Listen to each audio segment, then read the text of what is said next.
Ba, iritsi da eguneko elkarrizketa nagusiari heltzeko unea, eta horretarako gaur gurekin Mitxel Akuntza ELA sindikatuko idazkari nagusia dugu, beraz ondo etorri, gurera.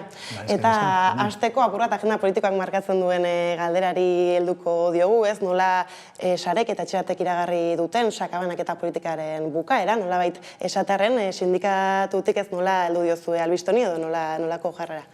Bueno, esango nuke sarek esandakoarekin bat gatozela. Ustute albiste hon baten aurrean gaudela, halakotan ere begirada retrospektiboekin begiratu behar da jakiteko hemen ze gertatu den hainbat urtetan eta zenbat sufrimenduak ekarri duten halako neurriak, eta esango nuke hori albiste hon baten aurrean gaudela, eta gogoratu behar dela hemen ere oraindikan salbuespen egoera baten gaudela. Eta graduen progresioari buruz hitz egiten dugunean, oraindikan hor ez dela ematen ohiko legeldiaren aplikazioa, baizik eta beste bat, ez? Eta orduan, esango nuke ere bai, dispersioaren edo sakabanaketaren bukaera horretara iritsi baldin bagara ere, oraindikan badaudela kaleratzeko eta aldarrikatzeko hainbat kontu.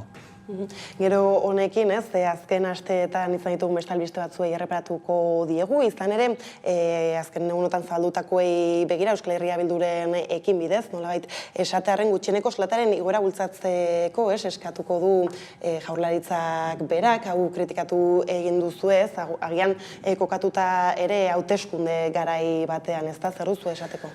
Bueno, guk hemen esaten dugu, uste dut, desberdindu behar dela zen neurriekin lotuta dauden konpromiso batzuk eta zeintzu geratzen dian pixkat airean eta pixkat testuinguru elektoralen aurrean, ez? Eta esango nuke hau horietako bat dela. Guk esan dugu hemen, zehazki zer da erabaki dena. Ez da ezer erabaki. Hemen inda halako, ez da, adierazpen hutxala, eta inongo konpromisorik ez daukana, ez? Eta hori da batez ere salatzen duguna. Gutxiengo soldatarekin ze pasatzen da, beste ez daukagula hezkuntzarik horretarako, ez? Eta adierazpen horretan ez zaio, ez da estatuari ere hori eskatzen. Estatuak ezarri dezake hori nahi duenen, ez? Hori erabaki politikoa da. Hemen ordea ez daukagu horretarako eskumenik. Eta hori da eskatzen geniena, ez? Behintzat bat eskatu jozue, estatuari behintzat kompetentzia hori, eskumen hori. Eta gero, bestalde ere bai, hemen badago hipokresia dexente bai. Hor sinatzen duten alderdi batzuk, beste Eusko Jaurlaritzan daudenak, EAJ eta PSE-koain bere ardurapean langile mordoa dute. Langile publikoak eta azpi kontratatuko langileak. Langile horiei ez zaie gutxiengo soldata hori ezartzen. Besteak gainera da, ez dela jartzen ez da zenbaki bat, guk esaten duguna hemen 1400 gutxiengo soldata izan beharko litzatekeela hemen ezarri beharko luketena enpresak, ez? Baina hori ordea ez da, hemen ez da adierazten dena, ez? Orduan, esango nuke hori, beti esatuz, positiboa izango da honetaz hitz egitea, bai, baina horretan geratu gara, ez? Eta batzutan ere uste dutelako ematen zaiela, beharrez duten dimensio bat alako neurri propagandistiko batzutan. Izan ere orain gutxi ere, Espainiako gobernuak berak aurrera eraman zuen gutxieneko soldataren aldaketa politikoa bera. Eta hor, bertatik Euskal Herriko sindikatuek, alderdiek salatzen zenuten nola motz geratzen den, ez? Eta alderdi politikoek hor bai eskumenak eskatu izan dituztela, hala ere ze aukera, ez? Zabaltzen dira hortan izan ere Euskal Herriko pentsionek ere esaterako bai Nafarroako eta EAeko gobernuei eskatzen diete konpentsatzeko, ez? Zifra horietara heltzeko. Baita ere, hori da ere egin daiteken, eztabaida hori gehiago ematen da pentsioetaz hitz egiten dugunean, baina langile publikoekin ere bai, ez? Eta guk gutxiengo soldatari buruz hitz egiten dugunean, beti esaten dugu, bi arazo dauzkagu. Batetik, hori leheno aipatu dizudana, ez daukagula eskumenik hortan, eta bigarrena, kasuntan, hemen dauden soldatak bajua diela. Esan dute, kasuntan Nafarroko gobernuak edo Eusko Jaurlaritzak ere bai, ezartzen dituenak beraien langileen artean, ez? Orduan, gure ustez hemen, aitzaki batzu jartzen dira mahai gainean, baina gure gobernuek egun egiten dena baino gehiago egin dezakete inongo dudik gabe. Ez da hor batzuek eskumenez hitz egiten dute, eta bestetik esaterako Elkarrekin Podemosiuk, legebiltzarretik, pilotapurrat patronalaren gainean jarri du, esanez, soldata horiek ezin daitezkela igo patronalak ez duelako uzten.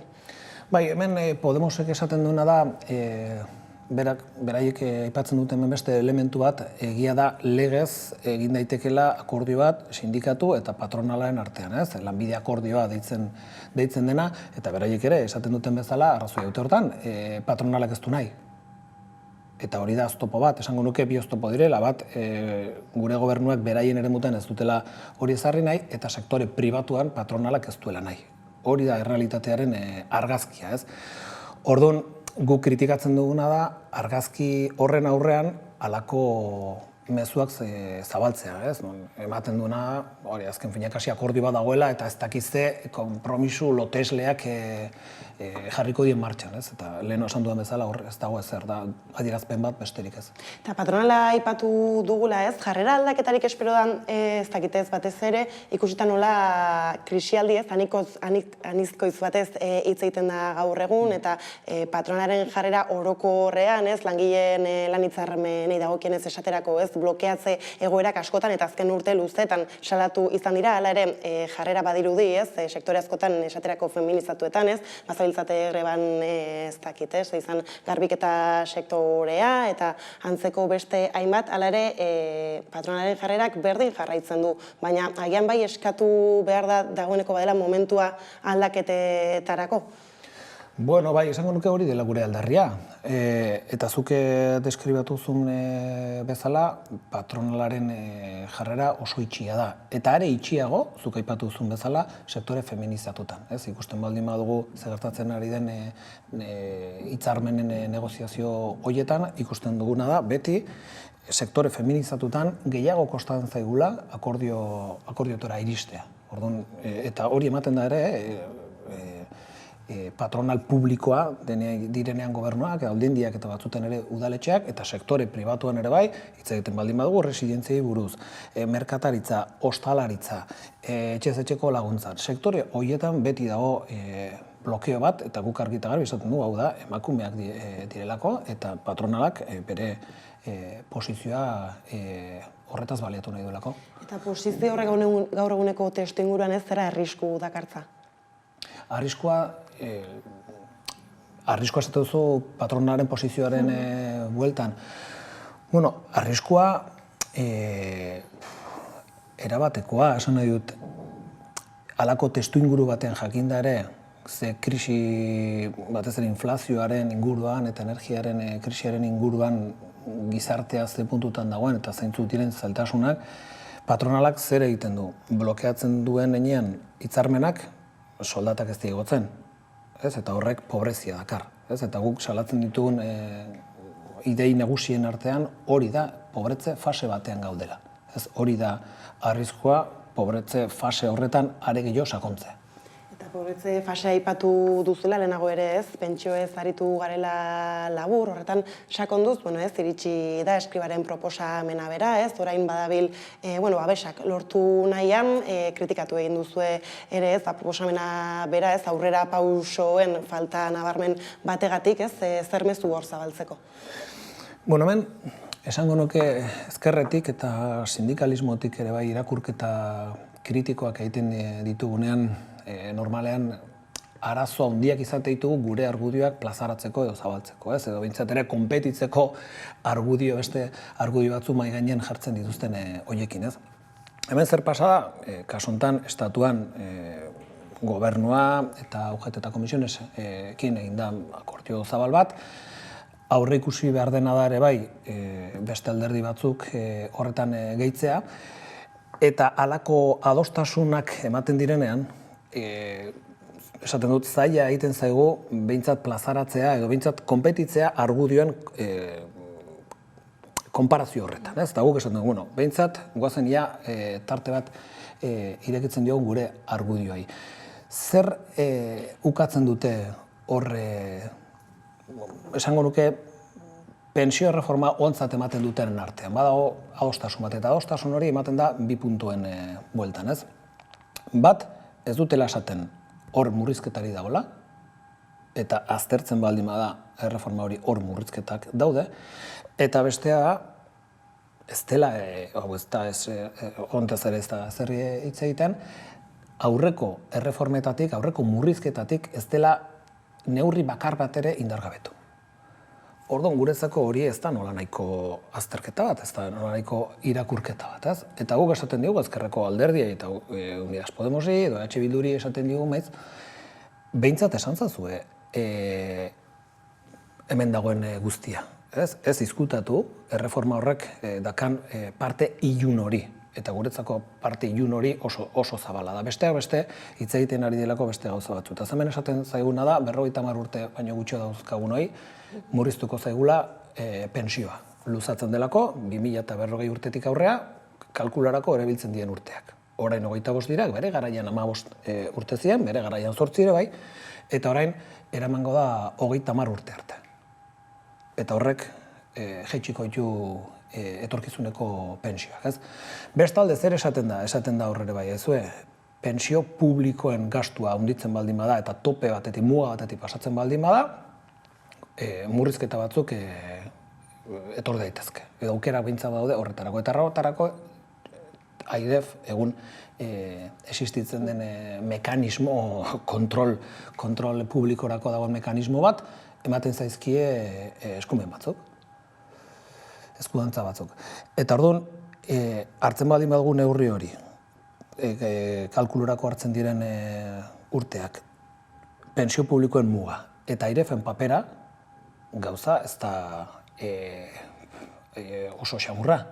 Behintzat ez dute, behintzat gure irakurketatik, ez dago hemen irakurketa positiborik egiteko tarterik. Horrek ez du esan nahi, behar bada, etorziteken erreforma pentsioa okerrago izaterik ez dagoenik, ez? Guk hori ikusten dugu eta aitortzen dugu, eta badakigu beste alderdi batzuk horretan jokatu dutela, baina horrek ez du erreforma ona bilakatzen, ez? Hori esaten dugu, eta guk eskatzen duguna da behintzat aukera bat erreforma honetaz hitz egiteko eta argudio guztiak behintzat ezagutzeko. Bai, ez gainera hor, Euskal Sindikatua zareten einan ez, Euskal Alderdiei eskariak egitea ez, normala da, eta batetik Euskal Herria Bilduk dagoeneko ez, eta aipatu duzunez ez, babestu egingo duela esan du, hor bada alargunen afera hori ez, horrekin egin duela publiko, euren asmoa eura, eta ero bada EAJ ez, oraindik ere ez, eta eurek ere eskatu egin diezuela, alde ez bozkatzeko ez, zenatoki aurre ikus daiteke. Beraien esku dago, eta gu badakigu EAJ-ari buruz hitz egiten dugunean, jakinda ere zein den beraien historia pentsioekiko eta zein den beraien posizioa erraxago sartuko direla sinadura horretan, ez? Eta EH Bildurekiko bilatzen duguna da beste dialektika bat. Eta gure ustez, guk, zulen aipatu zu, ez, alargunen bueltan, eta guk ez dakigu hemen zer sinatu den, ez dugu ezer ikusi. Komunikabideetan esan da, badagoela akordio bat, ez dakigu aurretik sinatuta zegoen, edo egun ja dekretuan sartuta gona, edo iragarriko den beste gauzaren bat. Guk ez dakigu zer den hori, ez? Eta aterratzen bada, aztertuko dugu. Baina guk badakiguna orain da, pentsio minimotaz hitz egiten dugunean, oso eskasak direla pentsio igoera horiek. Eta gaur egun aplikatzen diren reforma honek, dauzkan formula batzukin, hemendik 4 urtetara, oainikan soldata minimotik berako pentsioak izango dira. Pensio minimoak, 800 eta 700 euroko pentsioetaz hitz egiten ari gara. Orduan, gure ustez oso eskasak dira, kasu batzutan 10 euroko igoera da, urte batetik bestera. Orduan, iruditzen zaigu hori, nonbait ere, magnifikatu egiten dela erreforma honek izan ditzazken gaina puntu positibo horiek. Bai, ez, bainera modu berean pentsiodunak eurak ere izan dira kexatu egin direnak, ez? Eta gainera justo iritsi zen albistea, Euskal Herrian eta Bilbon justuki, ez, mobilizazio dinamika oso potente baten barruan zeudela, eta halaxe ez, modu berean kritikatzen zuten ere, ez, EH Bilduren jarrera bera, ez? Elatik, zer mezu zabaldu bertoko pentsiodunei eurari? Bai, nik uste dut bat egiten dugu, Euskal Herriko pensionisten mugimenduak esandako arekin, beraiek aldarri bat dute, aldarri nagusi bat, 1.080 euroko aldarria, gu 1.500 eramaten dugu aldarri hori ikusita gainera KPIa zenolako ibilbidea hartzen ari den, eta hori da beraiek esate dutena, oso argia da, beraiek esate dutena, hemen jakinda ere hartzen baldin bada reforma hori, ez da iristen beraien aldarrira, eta orduan egiten dutena koherentziaz, kritikatzea, erreforma hori guk egiten dugun bezala. Eta pentsio erreformez hitz egiten gabiltzala, ez? Frantziara begira ere jarri behar gara une batez, izan ere, ikusi ditugu egunetik egunea titularrak, protesta kalean, asamblean barruan ere, ez? Giro bat ere xamurra, eta hemendik jendeak hildo mobilizatzailea bera, ez? Eta intersindikala egiten ari den lana bera, ez? Enbidiaz ere ikusten duenik entzun dugu. Esango nuke hor, gertatzen ari den albisterik nagusiena hori dela, ez? Mobilizazio sozialak duen indarra, ez? Eta jendea antolatzen denean, jendea kalera ateratzen denean gauza baldintzatu daitezkela. Mantentza idei horiek oso importantea dira, ez? Eta halako gauzak egiten direnean, besteak beste ultraskuinei, indar ultraskundarrei kentzen zaie indarra agendatik, ez? Eta beste gauzetaz hitz egiten da, ez? Eta nik esango nuke hori dela albisterik onena, batzutan gero halako egoerek azalpen horiek izaten dute, jendeak esaten du, eta Frantziar estatuan zergatik jendea jubilatzen da 62 urtekin. Aurretik borrokarako tradizio bat egon delako. Eta egia da, eta hor Frantziar estatuan gauza bitxi bat pasatzen da, gero egia da ez dagoela sektoretan, sektore publikotan bai, edo garraioekin lotutako sektoretan bai, egoten dira grebak, baina enpresetan eta arlo pribatuan oso greba gutxi dago Frantziar estatuan, baina ordea, halako greba orokorretan eta halako gauza defenditu behar dienean indarre handia dago, eta ikusten dena da hori, ikusiko dugu, non bukatzen dena, eta ikusiko dugu ez jarraipena duten mobilizazio horiek, baina momentuz ikusi duguna da, baldintzatzeko agenda gai izan direla, gobernuak atera behartzen duela nahi ez duen bide batetik, eta ohikoa ez den bide batetik aprobatu izan du erreforma hau, eta, guk pensatu nahi dugu greba honek eta mobilizazio hauek jarraipena izango dutela, eta erreferentzia bat bihurtzen direla ere Europa osorako. Bai, ez da, aipatu duzu justu agian frantziarren kultura, ez, halakoen aurrean, eta justu gai berdinaz, ez, eztabaidatzen aritu direla bai Frantziar estatuan beran eta Espainiako estatuan, hor, ze aukera ikusten dituzu edo faltan botatzen duzue halako, ez da, pultxorik beste aldean? Bueno, bestaldea da aurrean bestaldeaz, zaitu dunan da Espainiako estatuari buruz ari gara, ez? Argazkia argia da, ez? Leheno deskribatu duen bezala, gogoratu behar da hemen jubilatzeko adina 67 urtetan dagoela, eta kalkulurako hartzen diren urteak 25 urtetan dagoela, leheno esan dizuen bezala, eta horrek bere historia du. 2011an, egun esertzen diren horiek reforma hau sinatzeko, hau da PSOE, UGT eta Komisionas, garai hartan eseri ziren ere bai, sakoneko reforma bat egiteko, eta horren ondorioak ordaintzen ari gara, oraindikan, eta horrek ahalbidetzen duena, horrek ez dakit, azaltzen duena da, askotan sindikatu honek egin duen kritika, ez? Elkarrizketa sozialaren kritika, guk esaten duguna, sindikatuak ez gaude hemen mai antzu eta utxaloitan esertzeko, baizik eta lantokitan egoteko eta jendea mobilizatzeko, ez? Hori da gure bidea, guk deitzen duguna da kontrapotereko sindikalismoa edo sindikalismo aldarrikatzailea, ez? Eta bestelako sindikalismo bat egiten denean, hau da, Espainiar estatuan egiten dena, pentsatzea sindikatuak importanteak direla eta asko ateratzen dutela mai batean esertzeagatik, guretzako hori da oso irakurketa okerra, ez? Eta halako gauzak hortikan esplikatzen dira, Espainiar estatuko sindikalismoa hori da. Eta hemen guretzako eta Euskal Herriaz hitz egiten dugunen, eta ardatza hemen jartzen baldin badugu, guretzako albistik honena da Europako greba egiten den herrialdea Euskal Herria dela. hori estadistikak ala esaten du, ez? Eta horrek esan nahi du ere hemen, bueno, batzutan galdetzen digute, aber zergatik hemengo soldata dien beste tokitan baino altuagoak, eta hoi da, bai, leheno Frantziar estatuan hitz egiten genuen bezala, borrokarako traizio bat, ez?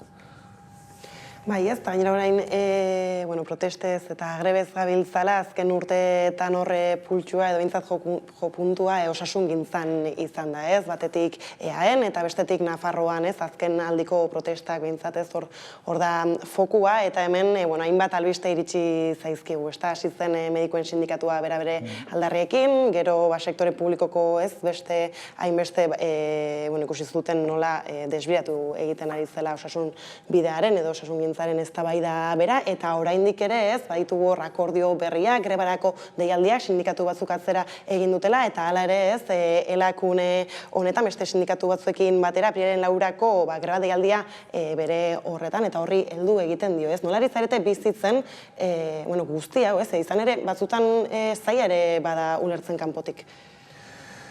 Bueno, nik uste dut, erraz ulertzen dena da, osasun gintzan gertatzen ari dena, edo Osakidetzan, edo osasun bidearen bilakaera txar horrekin gertatzen ari dena, erraz ulertzen da, ez? Hori da, gaur egun ez da gize inkesta irakurtzen nuen, eta hor esaten zuten hori, hiritarrenen artean, lehendabiziko postu dauden kezkak diela besteak beste osasun zentroen egoera, ez? Eta osasun publikoaren egoera. Hortikan hartuta, hemen Euskal Autonomia Erkidegoan Osakidetzan gai izan gara, azkenengo urtetan egoera hori, hau da, langile osasungintzaren deterioro hori eta langile publikoen eta osasungintzan egiten duten langile horien eskaerak erdigunean jartzeko. Eta hori lortu dugu greba eta mobilizazio mordo bat eginez. Hori ordea Nafarroan ez da eman, eta Nafarroan egoera ez da ez berdina. Osasun bidean edo Osakidetzan bizi den egoera oso antzekoa da.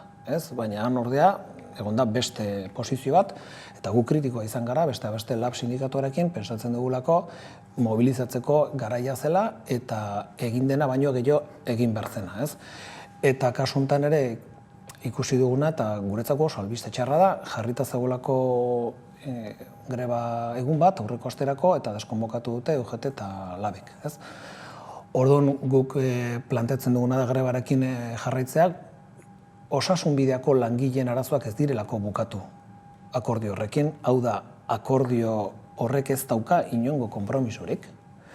Guk horrela aztertzen ditugu akordioak, konpromisoak baldin badago eta adukia baldin badaude sinatzen dugu. Ez baldin badago, borrokan jarraitu behar da. Ez da besterik, ez? Eta hor kritikoa izan gara, beste adierazpena besterik ez direla egiten, ez? Eta hor grebarako deitu ziren aldarri horietatik ez da bat ere akordio horretan jaso, ez? Orduan, gure ustez, eta irakurketa politiko bat egiten dugunean, kasu honetan, LAB eta UGT sartu dira babestera parlamentuan, kasu honetan, Nafarroko Gobernuak EH Bildu zeukan akordio bat. Jarrera hori nola uler daiteke, sindikatu hauen jarrera aldaketa? ELA eta LABen arteko desadostasunak beti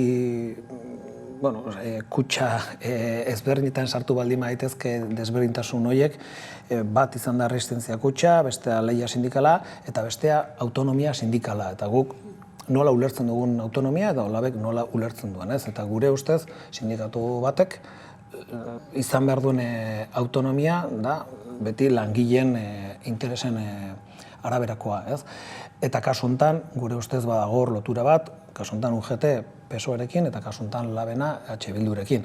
Eta hemen gauza batzuk lehenestu dute akordio politiko bat, eta uste dut oso albiste txarra dela, sindikatu batzuk babestu behar izan dutelako akordio politiko bat, akordio hutsala. Eta ordea, Txibite beraren edo bere gobernuan ibilbidea negoziak eta guzti hauetan ez nola egiten duzu horren balorazioa, ez? Izan ere, hasieran ez ikusten zen nola medikoen sindikatuarekin, ez? Kasik momentu batzutan ez eskutik ere bazindoa zela, gero aldatu egin ziren gobernuaren jarrerak, eta gero ez, oraintxe ere bazabiltza beste negoziak eta batzu ez. Esan nuke, hemen zoritxarrez sindikatu medikoa izan dela azkenengo hilabetetan atea den garaie. Kasu honetan, lortu du Txibiteren gobernuak bat egitea beraien onartzea, hobesan da beraien aldarrikapenak, eta guk esaten dugu, diote medikuei soldatak igo behar zaizkie, baina ez bakarri beraiei, eta guk nahi genuna zen akordio integral bat, akordio orokor bat, osasun bideko langile guztientzat, eta kasu honetan sindikatu korporatibo bat bakarrik beraien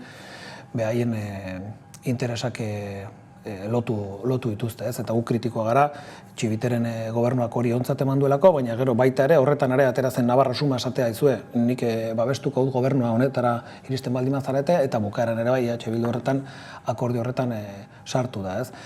Eta hau da, guk egiten dugun kritika bat, ez, diote, eta Txibiteren gobernuaren balantzea baloratzen dugunean, guk ez dugu uste hemen hainbesterako aldatu direnik gauzak. Guk ez dugu patronala haserre ikusten, ez dugu Opus Dei haserre ikusten, ez ditugu interes ekonomikoak haserre ikusten, eta horiek haserratzen ez direnean zerbaitengatik da. Eta guk nahiko genuke Nafarroko gobernuak bestelako agenda bat aurrera bultzatzea. Eta osasunaren bueltakoekin lotuta, beste kontu bati helduta, orain mutualitateek langileen osasun arreta osoa eurengan hartzeko, proposamen hori zabaldu egin dute, badirudi Euskal Herriko bi gobernuei zuzendua dela, horren inguruan zer deitzozue? Aztertu beharko genuke ez daukagu zehazki informazioa badakitatera dela komunikabideetan, baina ez dugu aukerarik izan aztertzeko dokumentoiek eta horre esaten duena. Baina logika baten barruan sartu behar di halako neurri politikoak, ez? Beti asmoa da, ia nola kentzen diozun osasun publikoari gaitasun bat, kasu honetan ere langileon osasuna babesteko, ez? Eta kasu honetan da, nola politikatik hartzen diren erabaki batzuk, kasu honetan interes pribatuetan edo patronalaren mesede horietara, hortarako, diote, hemen asko ikusten da Euskal Autonomia Erkidegoan patronalaren kezka bakarra da absentismoa. Gero ez dute sakontzen ez absentismoa dagoen eta zergatik den, baina hau da berain kezka bakarra. Eta bukatze aldera, osasuna zaintzarekin oso lotuta dago, gero Frantziara begira egin dugu, alderaketa ere protesta handiez, eta orain gutxi iragan zen martxoaren 8 bera, eta hor mugimendu feministak zabaltzen zuen deialdia edo proposamena, greba orokor bat egiteko, zaintzaren aferarekin lotuta asko, eta hori ere bada zuen sindikatutik, beste esparru edo lerro bat landu egiten duzuena, nola iristen diozue greba horri edo ze aukera ikusten diozue?